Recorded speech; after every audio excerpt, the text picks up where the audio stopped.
Bonjour, c'est Fabien du blog Numélion. Dans cette nouvelle vidéo, je vais vous présenter comment extraire la liste des articles qui sont actuellement publiés sur votre blog WordPress. Pour cela, il faut avoir accès à sa base de données. Donc là, je vais effectuer en local cette démonstration, mais vous devrez certainement le faire avec un hébergeur. Donc il faudra vous connecter sur la base de données qui est fournie par ce dernier pour pouvoir faire l'extraction. Donc en local, j'utilise phpMyAdmin. Je me connecte sur la base de données dans laquelle je souhaite faire l'extraction. Sur celle-ci, je recherche la table qui finit par post. Je clique dessus et j'ai donc les différents articles, pages, photos qui sont actuellement dans ma base de données.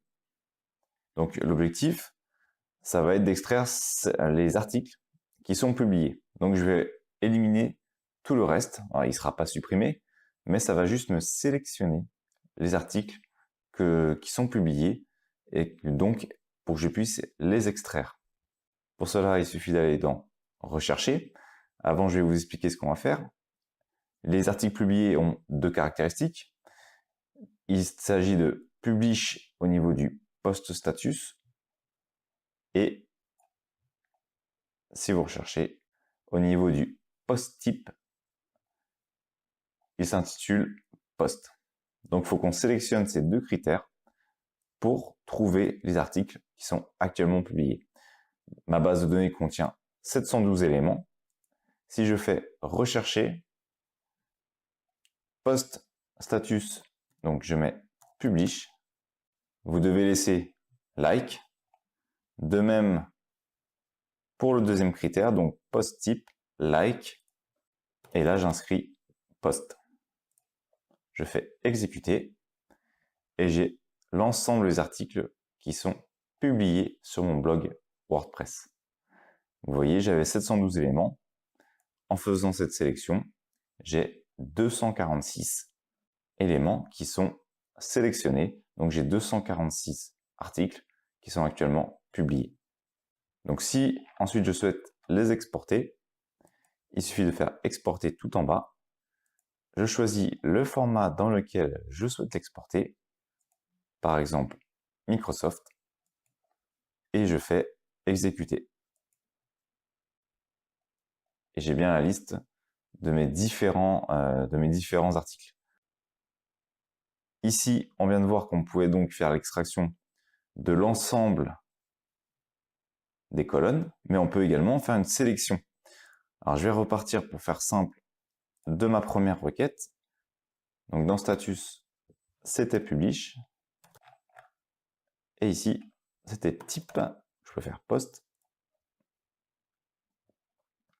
Et là, il suffit de sélectionner la requête SQL, vous la copiez et vous enlevez la petite étoile et vous sélectionnez des colonnes. Alors, par exemple, je vais prendre le titre de mon article, virgule, et je vais prendre l'identifiant qui sera utilisé pour construire l'URL. Alors, elle est post name, voilà. Ici, si je fais exécuter, je vais avoir la colonne titre et la colonne de l'identifiant qui seront sélectionnés. Il n'y aura aucune autre colonne. Comme prévu, j'ai bien mes 246 articles publiés avec uniquement le titre et l'identifiant, donc ce qui servira à construire l'URL. Si je fais exporter et ensuite si je fais le CSV au format de Microsoft, tout est bon. J'ai uniquement un petit souci au niveau de l'encodage, mais ça se corrige assez facilement. Il suffit, je vais vous montrer, d'enregistrer le fichier, vous le téléchargez. Une fois qu'il est téléchargé, vous faites